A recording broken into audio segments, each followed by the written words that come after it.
Here's মাই natural prep protocol day 1। তো সকালে উঠে প্রথমে ফ্রেশ হয়ে আমি আমার প্রথম মিল বানিয়ে নিলাম, যেখানে ছিল 100 গ্রাম ওটস, 50 গ্রাম কাঠবাদাম এবং 10টা কলা। যেহেতু আমি আবার বাল্ক শুরু করতেছি, সো সেক্ষেত্রে আমার এখানে কার্বের পরিমাণটা একটু বেশিই থাকবে। এছাড়াও আমি আরো কিছু ইনগ্রেডিয়েন্টস অ্যাড করি, but last body building game খেলার পর আমি টানা 20 দিন না ওয়ার্কআউট না ডায়েট কিচ্ছু মেনটেন করি নাই, যা পাইছি তাই খাইছি। সো সবকিছু গুছাই নিতে আমার একটু টাইম লাগতেছে। তো যাই হোক, আমি আমার প্রথম মিল নিয়ে বের হয়ে গেলাম জিমের উদ্দেশ্যে। অ্যান্ড জিমে গিয়ে আজকে মূলত আমি চেস্ট, শোল্ডার অ্যান্ড হালকা একটু বাইসেপ ট্রেন করব। যেহেতু আমার একটা লং গ্যাপ ছিল, সেক্ষেত্রে আমার স্ট্রেংথ, স্ট্যামিনা সবকিছুই ড্রপ করছে। তো প্রথমেই আমি চেস্টের জন্য ফ্ল্যাট বেঞ্চ প্রেস দিয়ে স্টার্ট করি, যেখানে প্রথম সেট ছিল ওয়ার্ম আপ সেট অ্যান্ড বাকি সেটগুলো ছিল ওয়ার্কিং সেট। যেহেতু আমার স্ট্রেংথ একটু ড্রপ করছে, সেক্ষেত্রে আমি আমার ছোট ভাইকে স্পটার হিসাবে নিছি, অ্যান্ড ও খুব ভালো মতোই আমাকে স্পট করতে পারছে।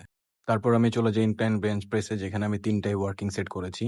তারপর আমি করেছি seated low to high cable fly. তারপর ছিল প্যারালাল ডিপস অ্যান্ড লাস্টে ফিনিশিং হিসেবে আমি high to low cable fly দিই। তারপর আমি চলে যাই শোল্ডারে। শোল্ডারের জন্য আমি 3টা আইটেম করেছি: shoulder dumbbell press, dumbbell lateral raise and reverse pec deck flies. And লাস্টে আমি বাইসেপসের জন্য 3টা আইটেম করি: barbell curl, preacher curl and cross body hammer curl.